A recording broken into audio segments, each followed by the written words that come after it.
हरिहंत सिद्ध सूर्य उपाध्याय साधु सर्व अर्थ के प्रकाशी मांगलिक उपकारी है। तिनको स्वरूप जाने रागते भई जो भक्ति काय को नमाए स्तुति को उचारी है। धन्य धन्य तीन ही से काज सब आज भय कर जोड़े बारे बारे वंदना हमारी है। मंगल कल्याण सुख ऐसो हमें चाहते हैं। ओ मेरी ऐसी दशा जैसी तुम्हारी है। ओ मेरी ऐसी दशा जैसी तुम्हारी है। ओ मेरी ऐसी दशा जैसी तुम्हारी है। क्षत्र चूड़ामणि नामक यह ग्रंथ यहाँ चल रहा है। 5वें लंब के अंतर्गत जीवनधर स्वामी जब चंद्रोदय पर्वत से निकले और आगे चलने पर एक यक्षिणी के द्वारा उनका सम्मान किया गया, बहुमान किया गया, उनकी जय जयकार की गई। तो यहाँ नीतिकारों ने यह कहा कि धर्मात्मा पुरुषों की पूजा कहाँ नहीं होती है। धार्मिक और धर्मात्मा व्यक्ति सर्वत्र पूजे जाते हैं। नीतिकारों की वह पंक्ति, स्वदेशे पूज्यते राजा विद्वान सर्वत्र पूज्यते, माने विद्वत्ता, ज्ञान और आप में यदि योग्यता है तो सभी जगह पर सम्मान पाते हैं। माने जिनके जीवन में धर्म उतरा हो, जन सामान्य उनकी क्या महिमा करें, स्वर्ग के देव भी उनकी महिमा बखान करने लगते हैं। आप देखिए कौन व्यक्ति ऐसे हैं जो स्वर्ग की महिमा को नहीं जानते होंगे, लेकिन स्वर्ग के देव भी जिसकी महिमा करते हों, वे कैसे व्यक्ति होंगे जिनके जीवन में धर्म उतरा है। माने समझ लीजिए, जिनकी दृष्टि समस्त पर पदार्थों से हटकर अपने स्वभाव का अवलंबन करने वाली होती है, उस दृष्टि की महिमा जगत में देखी जाती है। आखिर सीता की जय जयकार क्यों की देवों ने? आखिर यमपाल चांडाल के लिए पुष्पवृष्टि क्यों करने लग गए? आखिर कारण क्या था उसके पीछे? ये देव लोग जय जयकार करने के लिए क्यों आ जाते हैं? सेठ सुदर्शन को सूली पर चढ़ाया जा रहा था और सूली का सिंहासन बना दिया और स्वर्ग से देवों ने आकर जय जयकार करना शुरू कर दिया। हम आपसे पूछते हैं, आखिर ऐसा क्यों? देवों ने उनकी जय जयकार क्यों की? देखो भाई, महिमा उस व्यक्ति की नहीं है, महिमा भाई आचरण की भी नहीं है, महिमा उस पर्याय की है जिस पर्याय ने स्वभाव का अवलंबन लिया। जिस पर्याय ने अपने स्वभाव का अवलंबन लिया उसे हम शास्त्र की भाषा में कह सकते हैं वो व्यक्ति धर्मात्मा है, उसने धर्म किया। इसी प्रकरण में धर्म क्या होता है, धर्म किसे कहते हैं, धर्म का क्या स्वरूप है, ये प्रकरण अपना यहाँ चल रहा था। पेज नंबर 266 पर विशेषार्थ में 9 प्रकार से धर्म की परिभाषाएं बतला रहे थे। दीपेश जी 2 दिन छुट्टी पर रहे तो हमने सोचा 2 दिन इसी की चर्चा कर लो, अभी बढ़ाओ मत। हमने आगे कथा नहीं बढ़ाई, तो हमने वही चर्चा की। 2 दिन चर्चा कर चुके अपन धर्म के बारे में। अभी पॉइंट हुए हैं अपने 3 ही हुए ना, 3 ही हुए हैं। देखो धर्म किसे कहें, सारा जगत धर्म किसे कहता है और हम यहाँ जनागम में धर्म किसे कहा जा रहा है। एक बार इस प्रकरण को पढ़ने के पहले अपने दिल पर हाथ रख कर के सोचना, या जिनवाणी को हमने न पढ़ा हो उसके पहले की परिस्थिति की कल्पना करना कि धर्म शब्द सुनते ही हमारे दिलो दिमाग में क्या आता था। हमें धर्म करना है, आपको क्या लगता था, आप क्या फील करते थे, आप कैसा महसूस करते थे कि हम ये करके धर्म कर रहे हैं? छिलका अलग, फल अलग। नहीं देखो, ये तो आप अब समझने के बाद कहने लग गए। जो स्वाध्यायी हैं, जो समझने लगे हैं, वो तो ये कहेंगे कि ये ऊपरी छिलका अलग है और अंदर जो माल है वो अलग है। ये भेद विज्ञान जिसे हुआ सो धर्मात्मा है। लेकिन जिन्हें इस भेद विज्ञान की खबर नहीं है, ऐसे सारे जगत में दृष्टि डाल करके देखो, आपको यही लगेगा 2 दिन के उपवास कर लिए, 10 दिन के 10 लक्षण जी के व्रत कर लिए, इसने यात्राएं कर ली, तीर्थ वंदनाएं कर ली, थोड़ी सी पूजाएं कर ली, प्रक्षाल कर लिया, दान दे दिया, जाप जप लिए। सारे जगत में यही धर्म दिखता है साहब। क्यों साहब? चारों तरफ इन्हीं लोगों के बीच में दिखते हैं अपन। यहाँ आचार्य देव क्या कहना चाह रहे हैं? 3 पॉइंट की चर्चा हम कर चुके थे। पहला पॉइंट कहा दया को धर्म कहा है। साहब दया को धर्म कहा है तो ये तो वही बात हो गई ना, जैसे आप कह रहे थे अभी जगत की। तो हमने इसका स्पष्टीकरण करते हुए 2 दिन आपसे चर्चा की। बीच में दया को धर्म कहा है माने जिसके जीवन में धर्म उत्पन्न होता है उसके व्यावहारिक जीवन में दया कंपलसरी है, नियम से होती है। माने कठोर चित्त व्यक्ति के हृदय में धर्म उत्पन्न नहीं हो सकता। इतना इसका अर्थ समझना चाहिए। फिर दूसरे धर्म की बात कही, सम्यक दर्शन आदि रत्नत्रय धर्म है। ये धर्म है, रत्नत्रय को धर्म कह करके पुकारा है, सम्यक दर्शन को धर्म कहा है। मैं कहता हूँ अभी आप निकलो यहाँ से बाहर और चले जाओ महावीर स्वामी के मंदिर में, चले जाओ पार्श्वनाथ स्वामी के मंदिर में जहाँ बहुत भीड़ लगती है, चले जाओ चूलगिरी पर, संडे तो आज नहीं है लेकिन भीड़ जहाँ लगती हो, आप वहाँ जाकर के पूछो और कहो किसी से कि धर्म तो सम्यक दर्शन है, तो कहेंगे ये क्या होता है, ये कौन सा धर्म है? ये धर्म हमारे समझ में नहीं आता। हमें तो इतना धर्म समझ में आता है कि पूजा पाठ करा लो, और हमें कभी कभी ऐसा लगता है कि खूब धर्म करना है तो हम ये सोचने लगते हैं अब तो हम थोड़ा सा आज तो विधान करा लेते हैं, कुछ आगे बढ़ गए, पूजा करा दी हमने, विधान करा लिया हमने, लोगों को इकट्ठा कर लिया हमने, वो धर्म समझने लग गए। रत्नत्रय धर्म है। धर्म की शुरुआत सम्यक दर्शन के बिना नहीं होती। ये आगे की पंक्तियों में आएगी चर्चा। तो पूर्व पात्रता तो हो सकती है। पात्रता भी नहीं है। पात्रता इसलिए नहीं है क्योंकि वो उसे धर्म मान करके अटक गया है। पात्रता तो तब कहलाएगी जब उस भूमिका से आगे बढ़ने का प्रयास करे, तब तो पात्रता है। उसके लिए करे तो पात्रता है। भाव विशुद्धि के लिए करे, परिणामों की निर्मलता के लिए करे, उस मार्ग में आगे बढ़ने के लिए करे, तब तो इन सब बातों को पात्र कह करके पुकारा जाए। आप देखिए, हम तो असली पात्र उसे कहते हैं जिस व्यक्ति ने आज तक कभी ना सुना हो और सुनने की रुचि पूर्वक आकर के बैठे, वो पात्र जीव है। जिसने कभी कुछ नहीं किया हो ना, वो असली पात्र है। और जिसने खूब कर लिया हो तीर्थ क्षेत्र में वंदनाएं, व्रत, उपवास आदि, अब उसे समझाओ आप कि ये धर्म नहीं है तो नहीं समझेगा। तो कहते मेरे करे कराए पे पानी फेर रहे हो आप। मैं जिंदगी भर इतना धर्म किया है मैंने, तुम मेरे पानी फेर रहे हो सब, ये सब धर्म नहीं है। हे, इनके पास में मत जाना, ये बेकार की बातें करते हैं, उल्टी बातें सिखाते हैं, ये उल्टी बातें सिखाते हैं, ये हमारा सारा धर्म भ्रष्ट करेंगे, ये पता नहीं क्या पट्टी पढ़ा देंगे कि हम जो कर रहे थे वो सब छुड़ा देंगे हमारा। तो वही वाले हैं वो। अरे भाई, हम छुड़ाने की बात नहीं कर रहे।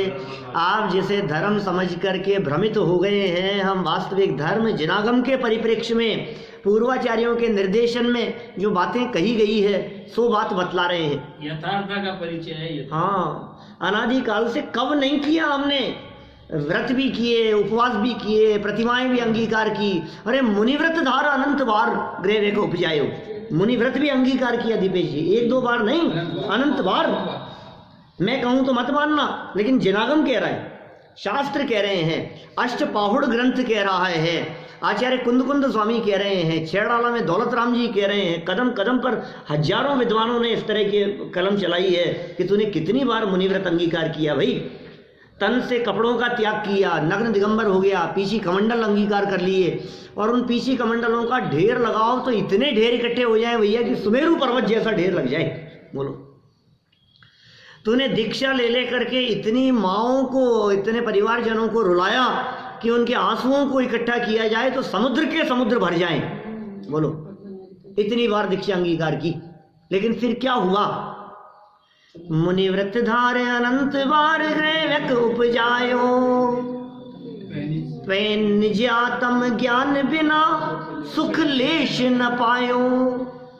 ये सब आ जाता है। हाँ, यम नियम में सब आ जाता है। श्रीमद जी की पंक्तियां हैं। मैं साहब ये जो लाइन बोली है ना मैंने, ये लाइन 200 साल पहले लिखी गई छैड़ाला की लाइनें हैं, जिसे संजीव गोधा ने नहीं लिखा है क्या, जिसे कोई किसी पंथ संप्रदाय का मोहर नहीं लगी है उसके ऊपर। ये वो बात है जो दिगंबर संप्रदाय में किसी भी व्यक्ति से चर्चा करो तो वो व्यक्ति थोड़ा बहुत भी समझदार होगा तो कहेगा हाँ यार छैड़ाला की बातें सब मानने वाला है।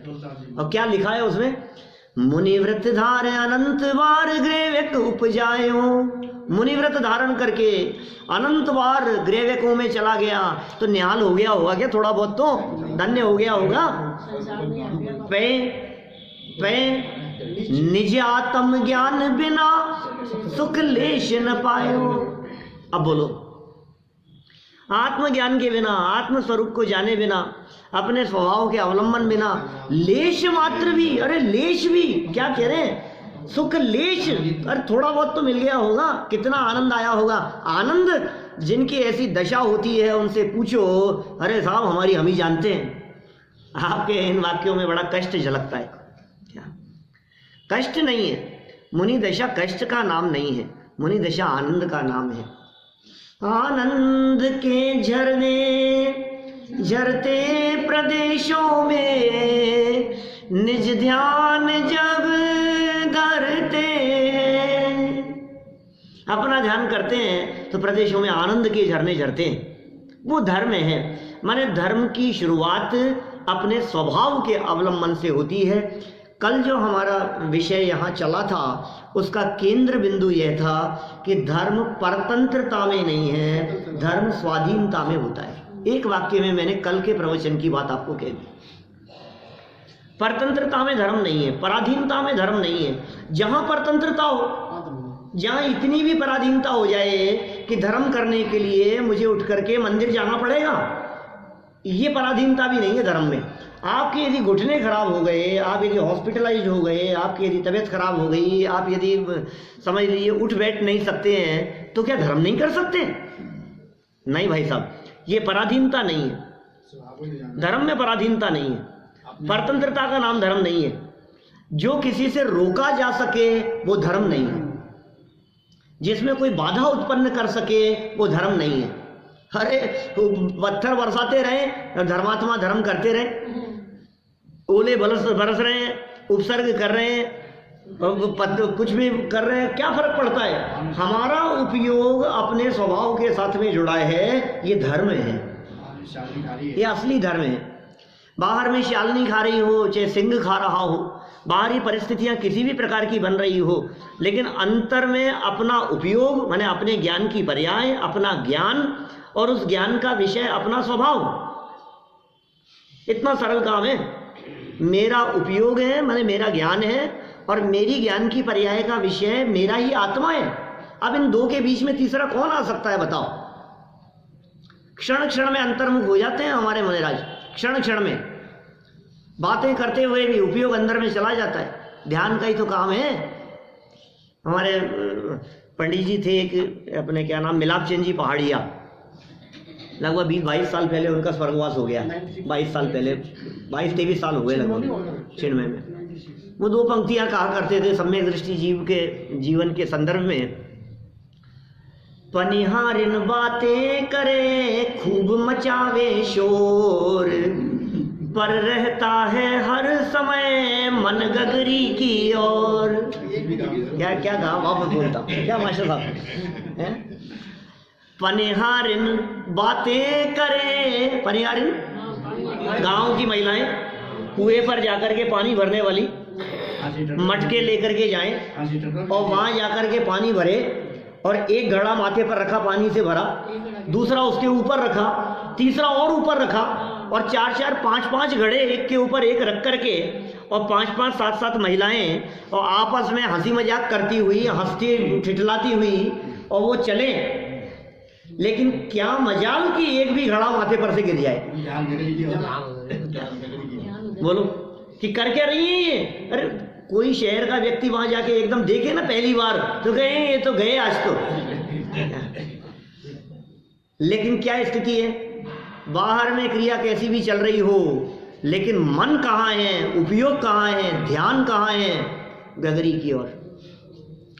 पनिहारिन बातें करे, खूब मचावे शोर, पर रहता है हर सब नॉन स्टॉप, उपयोग वही है, पर रहता है हर समय मन गगरी की ओर। ऐसे ही सम्यक दृष्टि ज्ञानी जी विषय भोग भोगते हुए दिखाई देवे, व्रत उपवास करते हुए या न करते हुए दिखाई देवे, पूजन पाठ करें चाहे न करें, जिन मंदिर जा रहे हों चाहे नहीं जा रहे हों, दुकान पर बैठ रहे हों, काम धाम कर रहे हों, बिजनेस कर रहे हों, पर रहता है हर समय मन स्वभाव की ओर। क्या मन तो अपने स्वभाव की तरफ रहता है, क्योंकि वो खूंटे से बंधा हुआ है। क्या एक बार अपने उपयोग को खूंटे से बांध दो बस, फिर उसके बाद अब फिर कोई दिक्कत नहीं, फिर कितना भी घूमे क्या फर्क पड़ता है उससे। रस्सी के अनुसार घूमेगा, जितनी रस्सी है उतना ही घूमेगा, कहीं नहीं जाएगा, कहीं नहीं जाएगा उपयोग। छुट्टा छोड़ दो इसको, मर्यादित हो जाएगा, मर्यादित हो गया, मर्यादा में बंध गया। तो धर्म में परतंत्रता नहीं है। हमने क्या कही बात, पराधीनता का काम नहीं है। कोई व्यक्ति ये कहे कि हम तो बंध गए, कई लोग ये कहते हैं। अब देखो प्रैक्टिकल सोचना दीपेश जी, रात्रि भोजन का त्याग करके यदि आपको लग रहा है कि अरे यार कहाँ बंध गए, मैंने कहा बंधन लग रहा है ना, धर्म नहीं। समझ में आ रही है आपको?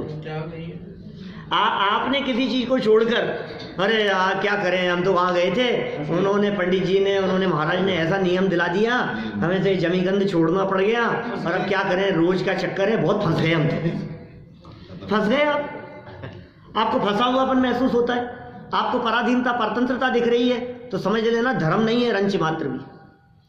तो फिर इसका मतलब स्वाधीन होकर के कुछ भी खाएं पिए, कि इस धोखे में मत रहना। ऐसा नहीं चलेगा।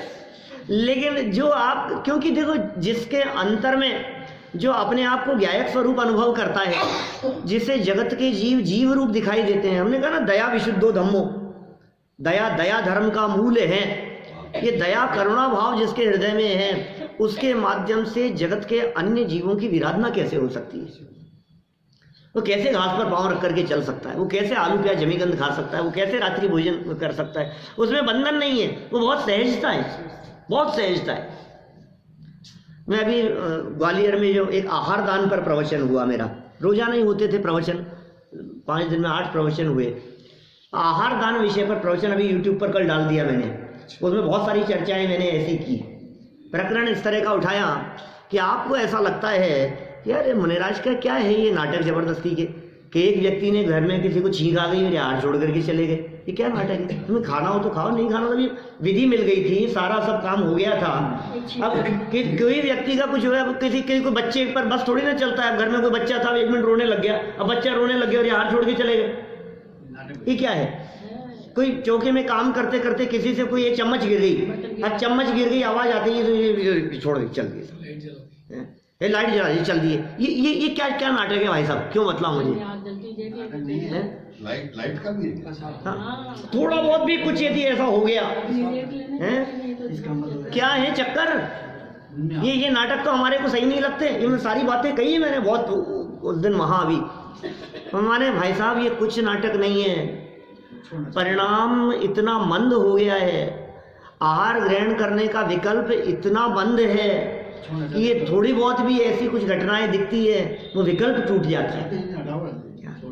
जिस चौके में चम्मच गिर सकती है, उस चौके में भोजन कितना असावधानी से बना होगा, इसका अंदाजा लग जाता है। असावधानी दिख रही है उनको, माने उस चौके में कितने जीवों की विराधना होने की संभावना हो सकती। जहाँ कुछ चीज गिर गई आपसे, इसका मतलब कुछ भी हो सकता है, समझ लो आप। किसी के रोने की आवाज आई तो जगत जनों के किसी के रुदन की आवाज सुनकर के हृदय इतना करुणा से भीगा हुआ है कि वो यार मैं भोजन ग्रहण करूं और कोई दुख से पीड़ित तो हो, भाव नहीं आता है। और देखो भाई, बाहर का भोजन तो वे ग्रहण करें चाहे ना करें, ये तो शरीर की स्थिरता के लिए है, लेकिन सच में तो वे एक योगी आसन बनावे, ऐसी स्थिति है। योगी खावे आप बनावे आप ही खावे, खावत ना ही अघावे, एक योगी आसन बनावे। वो आसन माने होता है भोजन, उनका भोजन अपने अंदर में अतीन्द्रिय आनंद रस का रसास्वादन करते हैं। ये आनंद रस की धारा अंदर में बहती है, इसलिए बाहर की प्रतिकूल परिस्थितियां वे उन्हें प्रभावित करने में समर्थ नहीं होती, क्योंकि धारा तो अंदर में बह रही है आनंद की। जब अंदर में आनंद की धारा बह रही होती है तो बाहर की परिस्थितियां वो तकलीफ देने में समर्थ नहीं होती। अरे आपको भी जिस परिस्थिति में थोड़ा इंद्रिय जन्य भी आनंद आ रहा होता है तो फिर आप कष्ट का अनुभव नहीं करते, मुंह जलता रहता है, आह आह और खाता रहता है। ये क्या हुआ? ये रसना इंद्रिय के विषय की बात कह रहा हूं मैं। तकलीफ होती रहती है, वो टीवी के सामने बैठा बैठा आंखें मसलता रहेगा, आंखें जल रही है और देखे जाएगा, घुसे रहेगा उसमें। लेकिन वो तो देखेगा अब आगे क्या होने वाला है, अब आगे क्या होने वाला है। जब चक्षु इंद्रिय के विषय, रसना इंद्रिय के विषय, जगत के विषयों में बाह्य विषयों का थोड़ा बहुत भी रस जो कि सुखाभास है, सच में सुख नहीं है, उस सुखाभास में ये व्यक्ति इतना अटका रहता है कि उसके कारण वो थोड़ी बहुत तकलीफ को भी नहीं गिनता है, कष्ट को भी नहीं गिनता है। तो फिर ये बाहरी परिस्थितियां उन लोगों को क्या प्रभावित करेगी जो आत्मा के अतीन्द्रिय आनंद का स्वाद ले रहे हैं, निरंतर स्वाद ले रहे हैं। ये धर्म। अब बतलाओ, माथे पे सिगड़ी जल रही है, अब धर्म होगा कि नहीं होगा? हमारे माथे पर सिगड़ी नहीं जल रही है, लेकिन माथे पर भट्टियां ऐसी सलग रही है, विकल्पों की, संकल्प विकल्पों की, कषायों की, राग देश की। ये धड़क रहा है माथा, अंदर से गर्म हो रहा है। जिनका माथा ऊपर से सिगड़ी जलने पर गर्म होता हुआ दिखाई दे रहा है, वे अंदर में शीतलता और शांति का वेदन कर रहे हैं। और यहाँ माथे पर बर्फ की सिल्ली रख लो, उसके बावजूद भी अंदर में जो आग लग रही है उसकी क्या बात करें। कषायों की भट्टी जल रही है, पीड़ित है अंदर में, किसी को कोई दूसरा व्यक्ति सुहाता नहीं है। इसलिए धर्म न माथे पे सिगड़ी जलते हुए धर्म होता है, न हट जाने पर धर्म होता है। गले में 3 दिन तक सर्प पड़ा रहे हैं तो धर्म हो सकेगा कि नहीं हो सकेगा? बैठे हैं ना यशोधर मुनिराज, ये देखो आप, समान आशीर्वाद में कोई विकल्प ही नहीं है उनको इन बातों का। धर्म स्वाधीनता है, धर्म स्वतंत्रता है, धर्म में देह की पराधीनता भी नहीं है, तो संयोगों की पराधीनता कैसे होगी? कल एक वाक्य और कही थी हमने बात कि शरीर माध्यम खलु धर्म साधनम। जगत ऐसा कहता है, शरीर तो माध्यम है धर्म साधन करने का। सब शरीर होगा तो धर्म कर पाओगे, शरीर होगा तो धर्म कर पाओगे। तुम्हें पता नहीं है, शरीर ना हो तो सच्चे धर्मात्मा है हमारे सिद्ध परमात्मा, शरीर ही नहीं है, परम धर्मात्मा, जिनके शरीर ही नहीं। धर्म करने में शरीर साधक भी नहीं है और धर्म करने में शरीर बाधक भी नहीं है, क्योंकि धर्म शरीर से अप्रभावित क्रिया का नाम है। धर्म साहब इतने रोग आ गए, अब ये इतनी बीमारी के काल में कैसे धर्म होगा? टोलिया जी साहब, क्या इतनी बीमारी के काल में अब धर्म कैसे करेंगे ये बताओ? तो सुनो तो सही, तुम कह रहे हो रोग के काल में धर्म, हम कह रहे हैं राग भी धर्म में बाधक नहीं है। क्या रोग तो है ही नहीं, और राग चलता हो, ये राग की धारा भी तो, क्योंकि चलते हुए राग के काल में ही तो करेगा धर्म। वीतरागी होकर के धर्म थोड़ी ना करेगा। वीतरागी तो 13वें गुणस्थान में जाकर के होगा, वीतरागी तो 11वें 12वें गुणस्थान में होगा। पूर्ण वीतरागता की अपेक्षा से बात करो, मोहनी कर्म के उपशम और क्षय की अपेक्षा से बात करो तो 11वें 12वें गुणस्थान में जाकर के राग का अभाव होगा। तो बोलो राग के सद्भाव में धर्म होगा कि नहीं? चौथे वाले के वहीं से शुरुआत होगी। राग बना रहे और धर्म में बाधा नहीं, लेकिन राग तो है, राग का राग नहीं, राग का राग, राग के प्रति आसक्ति नहीं है। ये राग करने लायक है, ये बुद्धि नहीं है। आप समझ रहे हैं? ज्ञानियों के जीवन में राग आए बिना रहता नहीं है भूमिका अनुसार, लेकिन वो राग करने लायक है, ये बुद्धि निकल गई है। जो शुभ भाव के संदर्भ में बात करते हैं ना, अनेक लोगों को विकल्प खड़ा होता है, पुण्य पुण्य साहब आप मना करते हो। अरे भाई, पुण्य धर्म नहीं है, पहले यह बात अपने दिमाग में पक्का करो, अब फिर जो चल रहा है तो चलेगा। भूमिका अनुसार वो प्रवृत्ति भी छूट जाएगी, शुभ परिणाम भी छूट जाएगा, विकल्प भी छूट जाएगा, ये सब हो जाएगा। वो भूमिका के अनुसार होगा। करने का निषेध थोड़ी, करने का निषेध क्या नहीं है, तू कर सकता ही नहीं है, क्या करेगा बता? आप क्या करोगे? उपवास तुम्हारे बस की बात है, तुम उपवास करो। भोजन तुम्हारे पेट में जाने की एक काल आएगा ना उन परमाणुओं का उठ करके देह के साथ में संयोग होने का, तो 3 लोग 3 काल सारी कायनात मिल जाए तो उन परमाणुओं को परिणमन करने में रोक नहीं सकती। ऐसा स्वतंत्र परिणमन है। इस स्वतंत्रता का नाम धर्म है। एक बात यहां आई, वस्तु के स्वरूप का नाम धर्म है, ये तीसरा वाक्य था यहां, वस्तु स्वभावो धम्मो। बोलो, ये गजब का धर्म है। ये जगत का कोई पदार्थ अपना धर्म नहीं छोड़ता। हवा अपना धर्म नहीं छोड़ती, अग्नि अपना धर्म नहीं छोड़ती, मिश्री अपना धर्म नहीं छोड़ती, नमक अपना धर्म नहीं छोड़ता, अपना धर्म कभी नहीं छोड़ता। आप कहो नष्ट हो गया, इस धोखे में मत रहना। जैन साहब सब्जी बनाई और उस सब्जी में कितने तरह के मसाले मिले होंगे? मिले होंगे बहुत सारे। और इतने मसाले मिलने पर आपने खाया और खाने पर ये कह दिया इसमें नमक तेज है। नमक तेज है? नमक तो कहाँ है? दिखाओ इसमें कहाँ है तेज। नमक दिखा सकते हो आप उसमें? कैसे दिख रहा है? चक्के देखा है हमने। माने नमक का जो स्वभाव है, उसका जो खारापन, हर वस्तु पुकार के कह रही है मेरा स्वरूप है। हाँ, वो पुकार के कह रही है भाई साहब, वो स्वभाव वो बोल रहा है। वो नमक सारे में मिक्स कर देने बाद भी कि साहब अब तो इसका अस्तित्व नहीं रहा, सब खत्म कर दिया हमने, सब मिला दिया, अब बताओ इसमें नमक कहाँ है? कि नमक का अपना अस्तित्व है, मिर्च का अपना अस्तित्व है। कोई वस्तु अपने स्वभाव को नहीं छोड़ रही है। कैसे छोड़े स्वभाव को? जो छूट जावे वो स्वभाव नहीं, और स्वभाव कभी छूटता नहीं। अरे विभाव कभी टिकता नहीं और स्वभाव कभी मिटता नहीं। क्या कहा? स्वभाव के समूह को वस्तु कहते हैं। हाँ, स्वभाव कभी मिटता नहीं और विभाव कभी टिकता नहीं। ये तो हमने द्रव्य स्वभाव की बात कही, वस्तु स्वभाव धम्मो। प्रत्येक वस्तु का स्वभाव धर्म है, लेकिन धर्म 2 प्रकार के। सुनना बात, इसी तीसरे पॉइंट की बात कर रहा हूं अभी। धर्म 2 प्रकार के, एक द्रव्य रूप धर्म, एक पर्याय रूप धर्म। द्रव्य रूप धर्म त्रिकाल धर्म है, पर्याय रूप धर्म अवस्था में प्रकट होने वाला धर्म है। द्रव्य त्रिकाल है, द्रव्य सदा काल है, द्रव्य हमेशा एक रूप बना रहता है। तो जो एक रूप रहे वो त्रैकालिक धर्म, वो वस्तु स्वभाव धर्म, वो वस्तु के स्वभाव को धर्म कहा। फिर दूसरा धर्म कहा हमने पर्याय रूप धर्म, यह अवस्था का धर्म है। हर वस्तु स्वभाव से धर्मात्मा है। जैसे पर वस्तुओं के स्वभाव की बात कही, ऐसे अपना भी कुछ स्वभाव है कि नहीं? आपसे पर वस्तुओं के स्वभाव की बात पूछे तो आप तुरंत बतला देते हो, आपको सबका स्वभाव पता है। लेकिन हमने जब आपसे आपका स्वभाव पूछा, बोले ये क्या होता है? हमने पूछा नींबू का स्वभाव कैसा है? पता है आपको? आपको मालूम है नींबू का स्वभाव?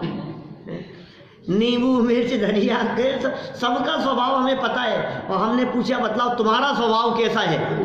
अपनी खबर नहीं है, बाकी सबकी खबर है। मेरा क्या स्वभाव होगा? मैं कोई सब्जी हूँ? मेरा स्वभाव कैसा होगा? मैं कोई वस्तु हूँ? अरे भाई मेरा भी स्वभाव है। क्या सबका भाव पता है? सोने का क्या भाव चल रहा है? गुरुदेव ऐसा बोलते थे। एक दिन सभा में, भरी सभा में पूछ लिया उन्होंने। क्या भरी सभा में पारल जी एक दिन ऐसा पूछ लिया, सोने का क्या भाव चल रहा है? क्या भाव है? और सामने से क्या जवाब आए?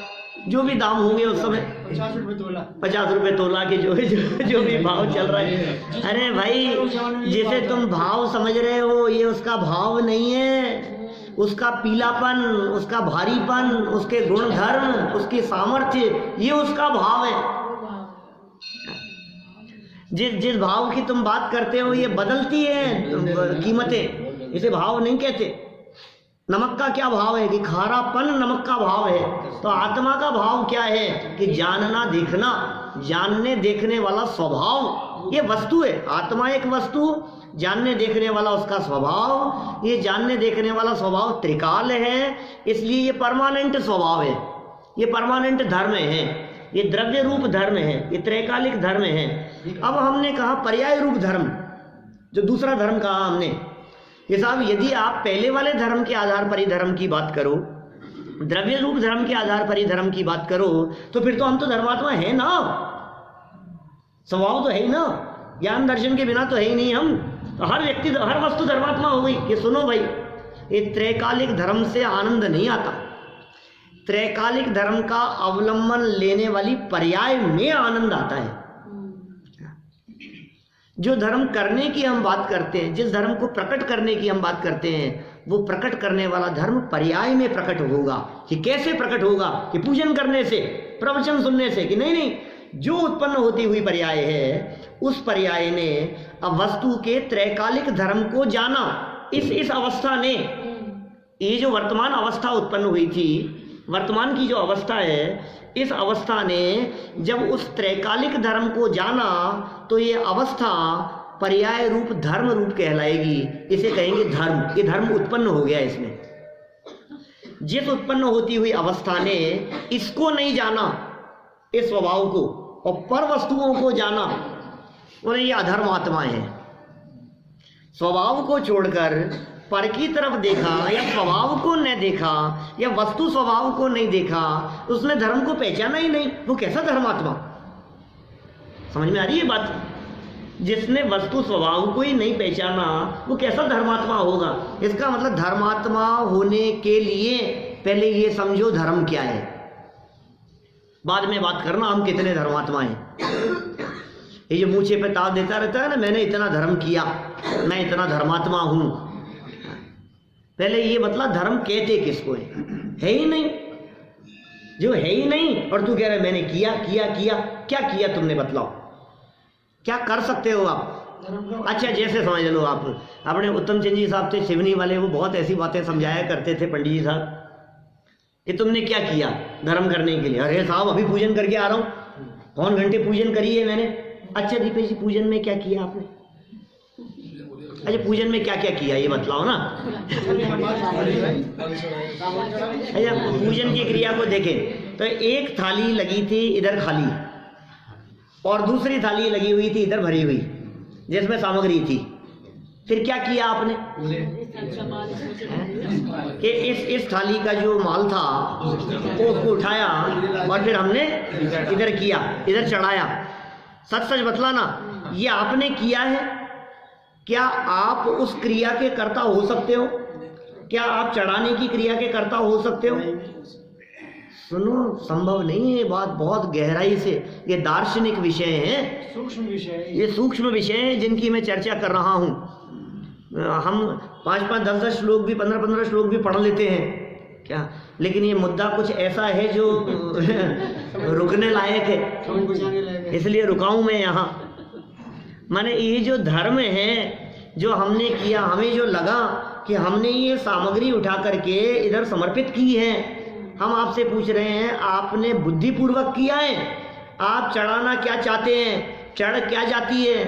आप सुनो, 2 चिटक चढ़ाना चाहते हो, 3 उठ करके चढ़ जाती है क्या? आपने बुद्धिपूर्वक जिन चावलों को उठा करके इधर से इधर करने का प्रयास किया, वो चावल आपके उंगलियों के पुंज में 15 आएंगे कि 25 आएंगे, इनमें आपका कर्तृत्व नहीं चलता। जिस चावल को वहाँ रहना है वो वहीं रह जाएगा उसी थाली में, और जिस चावल को इधर से इधर जाना है वो चावल इधर जाएगा क्या?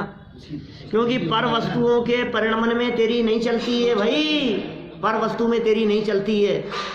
गहराई से विचार, ये चावल यहीं क्यों रह गया? उठाते समय भी 2 चावल उसी में गिर गए और बाकी इधर आ गए, और एक थाली के बाहर गिर गया। हम आपसे पूछते हैं तुमने थाली के बाहर क्यों गिरा?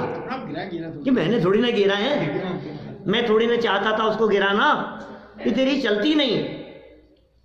जब बहुत गहराई से विचार करो, क्योंकि ये बातें तो सब जानते ही है ना कि हमारी शरीर पर ही नहीं चल रही है, ये तो सब जानते हैं, कहने की कहाँ जरूरत है। इस सभा में, दैनिक सभा में ये बातें बार बार रिपीट करने की जरूरत नहीं होती। माने जब शरीर पर हमारी नहीं चल रही है तो बताओ कपड़ों पर चलेगी क्या? जब शरीर और कपड़ों पर नहीं चल रही है तो बताओ इस थाली पर चल रही है क्या? वो पुद्गल है और मैं चेतन हूं। देव शास्त्र गुरु पूजन में युगल जी बाबू जी की पंक्तियां हैं, जड़ चेतन की सब परिणति प्रभु अपने अपने में होती है, अनुकूल कहे प्रतिकूल कहे यह झूठी मन की वृत्ति है।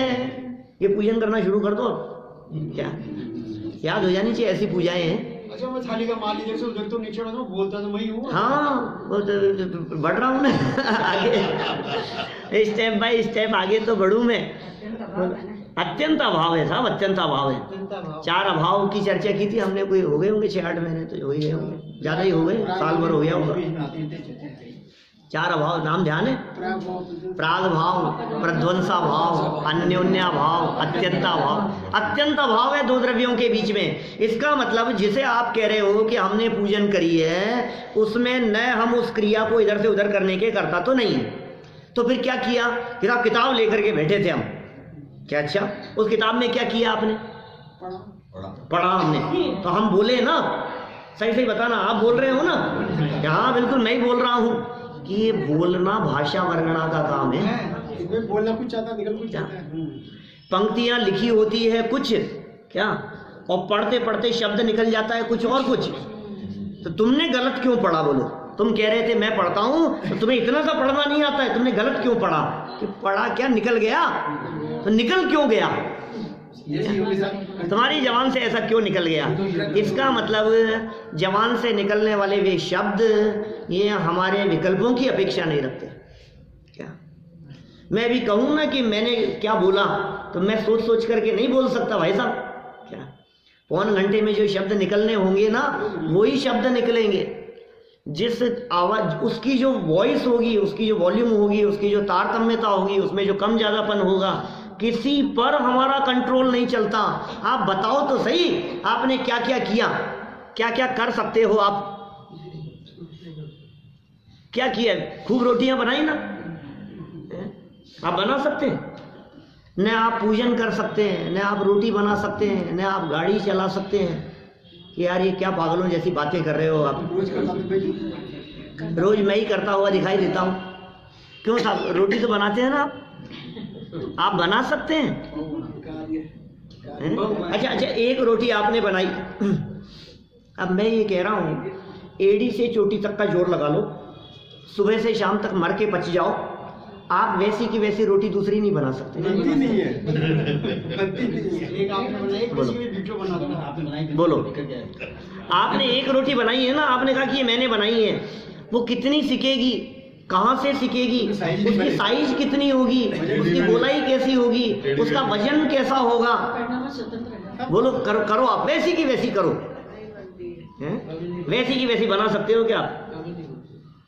हमने किया, हम, अरे क्या बात कर रहे हो साहब, रोटी तो अभी ऐसे की ऐसी बना देते हैं। और फिर हमने दोनों को तोला तो उसका वजन अलग अलग है, दोनों को नापा तो साइज में फर्क दिखाई दे रहा है, शेप में सिकाई अलग अलग है, हर चीज उसकी थिकनेस अलग अलग है, बराबर हो ही नहीं सकती, आप कर लो कितना भी। और तो और एक अक्षर लिख नहीं सकते तुम। क्या बात कर रहे हो, बहुत पढ़े लिखे हैं आप कह रहे हो लिख नहीं सकते। ए फॉर एप्पल नहीं लिख सकते आप, क से कबूतर नहीं लिख सकते, क लिख करके दिखाओ। कह रहे अभी लिख देता हूँ कि नहीं, अब दोबारा ऐसा कैसा लिख के दिखाओ। नहीं लिख सकते, क्या नहीं लिखा जाएगा। एक साइन जैसे आपने कर दिए, जो बैंक में साइन चलते हैं, वैसे के वैसे साइन दोबारा नहीं कर सकते। बैंक के सारे चेक फेल हो जाए। बोलो, वैसे के वैसे साइन की क्या बात करते हो साहब? हजारों चेक साइन कर दिए, आज तक कभी हमारा चेक बाउंस नहीं हुआ, रिटर्न नहीं हुआ।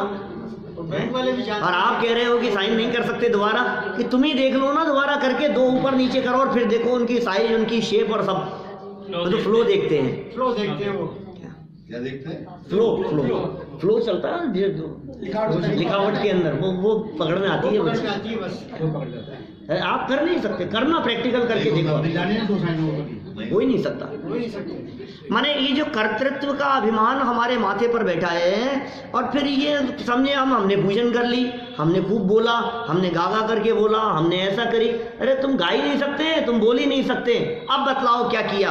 थाली तुमने इधर से इधर की नहीं, सामान तुमने इधर से इधर चढ़ाया नहीं, बोलने के क्रिया के तुम करता हो नहीं, फिर तुम क्या किया ये बताओ? कि साहब राग भाव तो हमने किया, पूजन करने का भाव तो हमारा ही था ना भाई साहब। क्यों?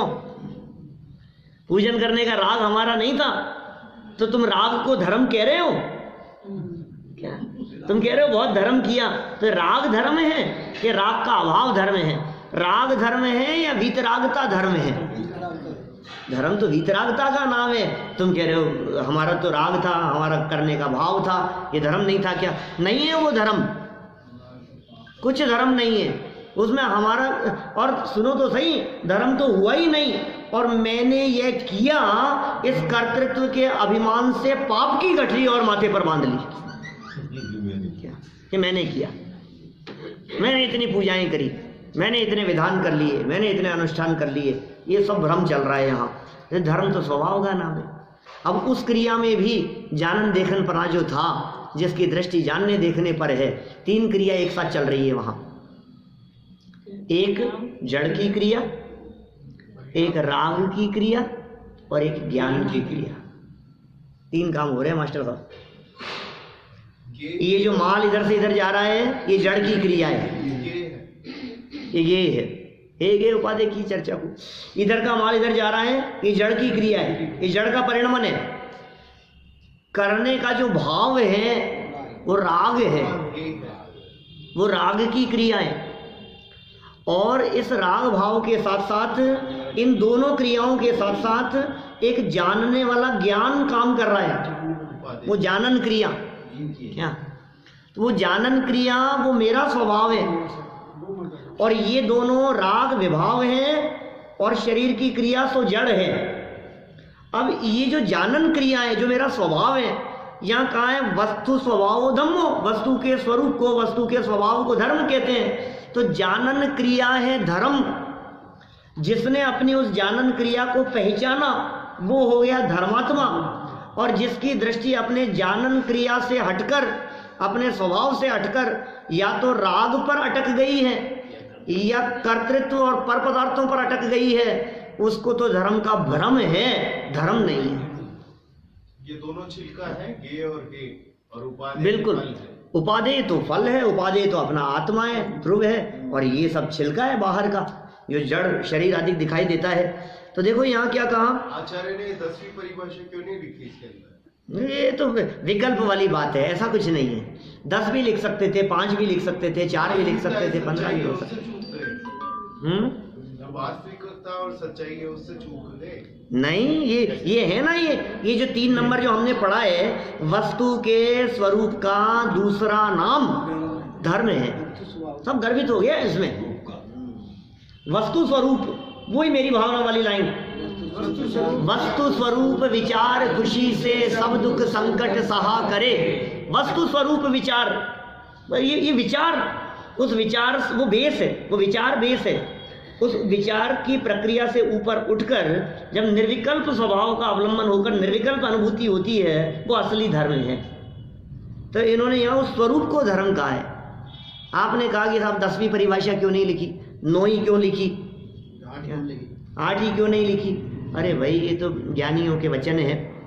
फिर वही हम वही बात कहेंगे, लिखने की क्रिया के कर्ता वे अपने आप को मानते ही नहीं है। कौन लिखे, कौन लिखे, इस कलम को कौन चलाए? जितनी चलनी उतनी चलेगी भाई, जब तक चलनी है उतनी चलेगी, जब रुकनी है रुक जाएगी। वे तो इस लिखने की क्रिया के भी कर्ता नहीं है और विकल्प के भी कर्ता नहीं है। ये सहज जितना होने योग्य होता है, ऐसा समझ लीजिए आप। ये साहब आप जो बोलते हो, हाँ, तो ये अपने आप कहाँ से आ जाता है आपके दिमाग में? वही तो मैं कह रहा हूँ, इसमें हमारा कर्तृत्व नहीं चलता भाई साहब। चल रहा है ना? नहीं चल रहा है, नहीं चल रहा है। अब मैं आपसे पूछता हूँ, आप ये वाक्य कहने के पीछे कितनी देर से सोच रहे थे कि इनसे कहूँगा? अब बताओ, ये जितनी देर से सोच रहे थे, ये 3 मिनट पहले क्यों नहीं निकला आपका ये वाक्य, अभी क्यों आया? योग्यता जिस समय निकलना। अरे आप हमारी योग्यता की बात कर रहे हो, हम तो अभी गई थी, शायद कुछ दिन पहले ही बात हुई है। भगवान महावीर स्वामी 66 दिन तक क्यों नहीं बोले? महावीर स्वामी 66 दिन तक क्यों नहीं बोले? बाबूजी बोलो, कौन बोले, कौन बोले? 3 लोक के नाथ, अनंत वीर्य के धनी, अनंत शक्ति संपन्न होते हुए भी वे जड़ की क्रिया के कर्ता धर्ता नहीं है। और सुनो गजब की बात, देखो कर्मों के अभाव की बात सुनो। आ गए ना कोई बात, कर्मों के अभाव की चर्चा सुनो। 4 घातीय कर्मों के अभाव करने में तो तुम कहते हो पुरुषार्थ किया, 4 घाती कर्म नष्ट करके अनंत बन गए। अब सिद्ध दशा प्रकट करने के लिए कितना समय लगेगा? अरहंतों को सिद्ध बनने के लिए अब क्या कर्म बच गए हैं? वेदनीय, आयु, नाम, गोत्र। और इन कर्मों की स्थिति के बारे में कहते हैं, शास्त्र का वचन है, जली जेवड़ी वत। जेवड़ी रस्सी उसको जला दो, ऐसे लिपटी हुई रखी हुई है और उसको जला दो, और जलने के बाद भी कहावत है रस्सी जल गई लेकिन बल नहीं निकला। ऐसे कैसे रखी हुई है? ऐसे कैसे रखी हुई वो रस्सी है, उस रस्सी में पावर कितनी है? उंगली लगाओ ना ऐसे हल्की सी, फूंक दो तो उड़ जाए, राग जैसी जली हुई है ना वो। ऐसी जली हुई जेवड़ी के समान ये 4 अघातीय कर्म बचे हुए हैं जिनमें कुछ पावर नहीं है अनंत भगवान की। माने इनमें तो कुछ ताकत नहीं है, पहली चीज। दूसरी चीज, अरहंत अवस्था में अरहंत परमात्मा अनंत शक्ति के धनी हो गए हैं, अनंत वीर्य के धनी हो गए हैं। तो बताओ अब अघातीय कर्मों को नष्ट क्यों नहीं कर देते? अरे कर्म नष्ट हो गए, अब क्या बात? नहीं कहीं इनको नष्ट करो, इनको वेदनी को, आयु कर्म को, नाम कर्म को, गोत्र कर्म को, इनको क्यों लेकर के बैठे हो? किसी के 3 साल में हो गया, किसी के 30 साल में हो गया, किसी को 1 कोटि पूर्व लग गया। कितना कितना लंबा काल लग जाता है। 1 लाख पूर्व लग गया ऋषभदेव स्वामी को, 1 लाख पूर्व, 1000 वर्ष कम। बोलो इतने लंबे समय तक। कहने का मतलब ये है, आपका बल, आपकी शक्ति, आपकी सामर्थ्य अपने स्वभाव में काम आती है, पर में हमारी रंच मात्र भी नहीं चलती है। इसलिए जो अपना स्वभाव है उस स्वभाव पर दृष्टि देना जो असली पुरुषार्थ है, ये पुरुषार्थ जब होता है तब ये जीव धर्मात्मा हो जाता है। हम भी अपने जीवन में धर्म प्रकट करने के लिए इस सच्चे धर्म को समझें और ये सच्चे धर्म को अपने जीवन में अपनाकर सच्चे धर्मात्मा बने। इस भावना से बात को यहीं विराम देता हूँ।